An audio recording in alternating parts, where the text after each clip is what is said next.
Oh my... Today I'll be testing 2 Asian pineapple cake recipes. So I originally went into this wanting to make the open-faced version, which has a flower-shaped cookie base and a dollop of pineapple jam on top. Mainly, this was because it looks so much tastier than the rectangular ones, which are the only ones I could ever find in store. As I was researching for the best recipes, I realized that there are actually a lot of different shapes this dessert comes in and a variety of recipes, each with slight differences based on the country of origin. Seeing that, I decided to test out 2 different recipes. First, I'll test an open-faced version of the pineapple tart using a Nyona recipe. Nyona refers to the cuisine of the Peranikans, which is predominantly influenced by Chinese, Malaysian, and Indonesian cuisines. Then I'll test a recipe for the enclosed rectangular version of the pineapple cake, which is a style more specific to Taiwan. Alright, let's get started. I'm starting off with the filling by cutting up some fresh pineapple. This recipe was one of the top search results on Google that came up under Asian pineapple tart recipe. I decided to make half of the recipe I'm referencing, so that'll come out to just about 20 tarts.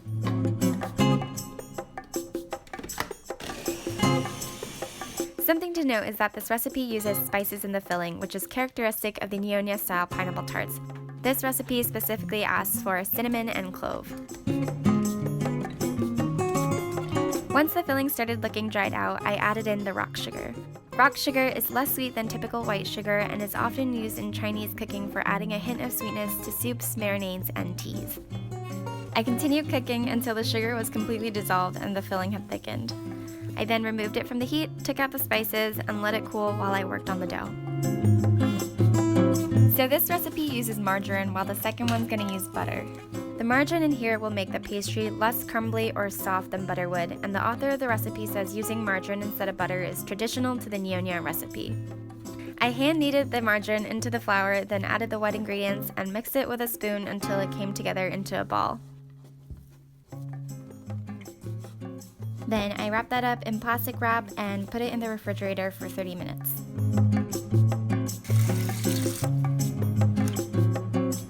For the tart base, I purchased this tart cutter on eBay from a seller in Malaysia. I wasn't sure how to use it at first, so I looked up some video tutorials online before I got started.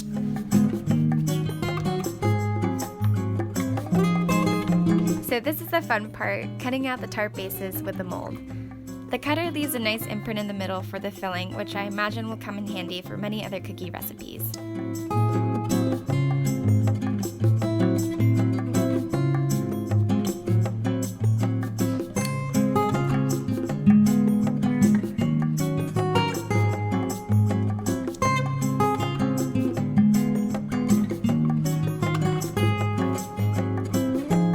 I continued to use up the leftover dough until I had as many tarts as possible.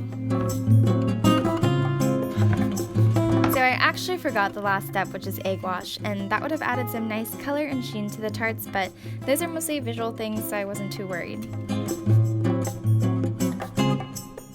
Finally, I baked them in an oven preheated to 355 degrees Fahrenheit for 20 minutes. So the verdict on this recipe after taste testing. Honestly, I was pretty disappointed. One of the main things was that I prefer tarts that are more flaky and airy, and this one happened to be more dense and crunchy.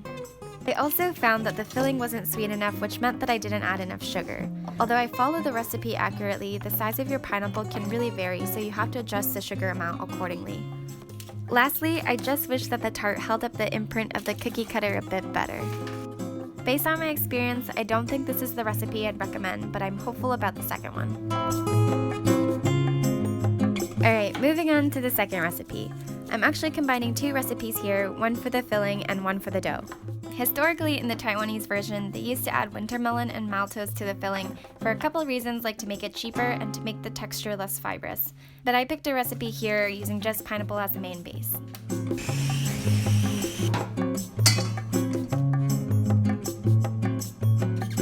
Also for this recipe, I switched to a thicker bottom pan, which helped the filling cook quicker and reduce the amount of splattering.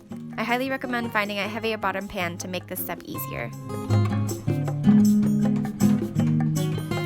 I mentioned in the last recipe that I didn't add enough sugar to the filling, and I could tell this immediately by comparing the color of the first one to the second one. Moving on to the dough, I'm using butter instead of margarine, and we're adding a unique ingredient, which is powdered milk. The Taiwanese pineapple cake usually has a milkier flavor, which comes from this ingredient or the use of condensed milk. I then cut the cold butter up into cubes and started creaming it with some sugar.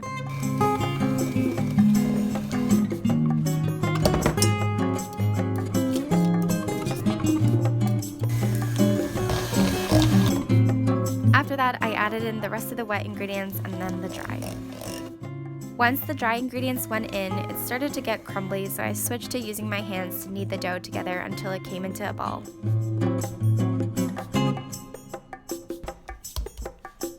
And to get the signature rectangular shape, I purchased these cake molds online. The recipe gives you specific measurements of dough and filling for each cake, so I started by measuring all of those out.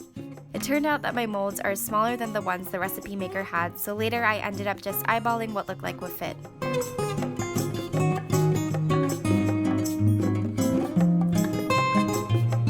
As I was putting my first cake together, the dough started to break and fall apart, which I attributed to not adding enough wet ingredients to my dough.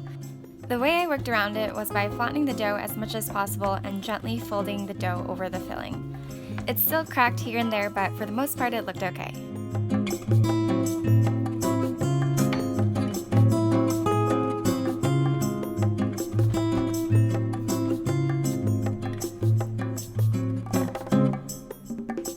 Once I finished filling all molds, I baked the first batch in the oven at 330 degrees Fahrenheit for 20 minutes. You have to bake these cakes in the molds in order to keep their rectangular shape, so I had to work on these batch by batch. So before taste testing, I was feeling really skeptical about these because they were falling apart in the beginning and because of how the first recipe turned out. But these actually ended up being so good. Although they don't look perfect, which was probably a mistake I made in the dough, they were crumbly, buttery, and the filling was the perfect level of sweetness. For the easiest recipe to make, I chose recipe number 1. Between having to get out the electric mixer, trying to fit each cake precisely into the rectangular molds, and needing to work batch by batch, I thought recipe 2 was definitely a tad more work intensive than the first. And in terms of best tasting, it's pretty obvious this goes to recipe number 2. The crumbly texture with the buttery flavor of the cake was incomparable to any packaged versions of pineapple cake I've ever had. In comparison, recipe number 1 was lacking in both flavor and texture, partially due to my fault of not adding enough sugar to the filling, but mostly due to the lack of flavor in the tart base. Most importantly, which one would I recommend? Although it takes a little more effort and care, I highly recommend recipe number 2. Nowadays, packaged baked goods and baked goods at the grocery store is so well done, it kind of takes away the need or benefits of baking at home, but this one was definitely something I think is worthwhile to make yourself. Freshly baked pineapple cakes are also pretty rare to find in the States, so they'll make a really nice treat to share with others. The links to the recipes I reference in this video will all be in the description bar below, and thank you so much for watching.